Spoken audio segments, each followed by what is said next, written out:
Cambridge. Like most Americans who grew up on a healthy diet of real sports, baseball, basketball, football, I developed, from a young age, a healthy distaste for the game of soccer. A sport that limits the use of hands seemed counterintuitive. From what little I understood of the offsides rule, it seemed to punish a player's ability to outrun defenders. Worst of all, every time the World Cup rolled around, it dominated the TV sports lineup, nudging out the truly important things, like NBA free agency news.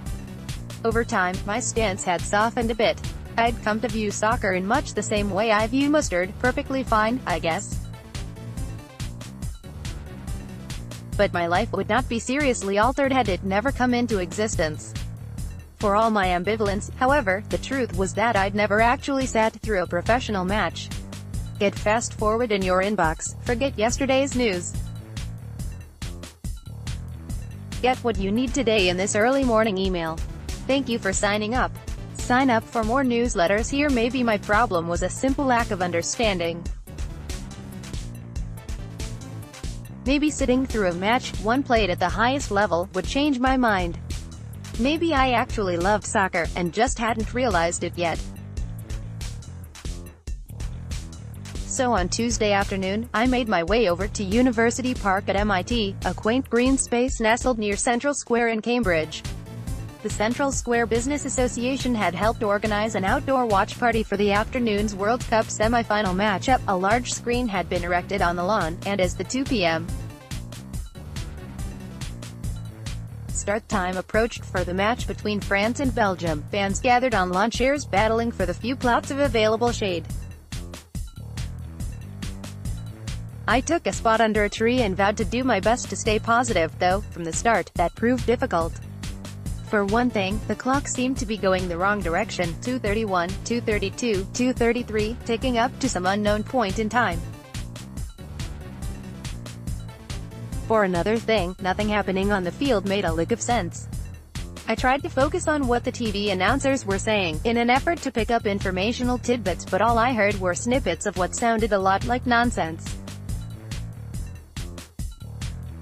More of a 3-5-2. When they have the ball, they still have those flexible movements underneath, capitalize on a set piece. One fan who was there, Cy Botapalli, a longtime soccer devotee and part of the Central Square Business Association, tried to explain the draw of soccer, particularly when enjoyed in a group setting. The great thing about soccer as a sport is there's a collective gasp when someone makes a run, or a collective exhale when someone makes a save, he said.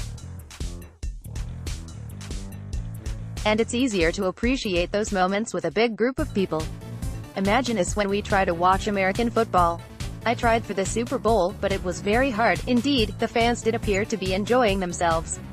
Some literally sat on the edge of their seats. Others sprang from their chairs at moments of apparent intrigue. For much of the afternoon, they oohed and awed at what seemed, to my naked eye, like little more than extended stretches of incompetence. Players kicking the ball out of bounds. Players kicking the ball off opposing players. Players kicking the ball backward, or wide of the goal, or over the goal. About the only place they didn't seem to kick the ball, in fact, was into the net. By halftime, or whatever it's called in soccer, the score was tied, 0-0, although the clearly even performance had not stopped those gathered in the park from voicing their surprisingly strong opinions of how things were progressing.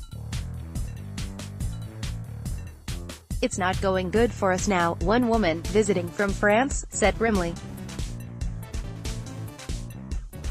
At one point, I found myself loitering next to a pair of French women, and I confided to one of them, a 32-year-old named Magali Paoli, who had arrived for the game with a miniature French flag stuck in her hair, that I didn't really understand what was happening on the screen.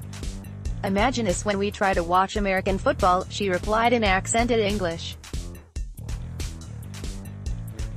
"I tried for the Super Bowl, but it was very hard." And Paoli, I had to admit, had a point.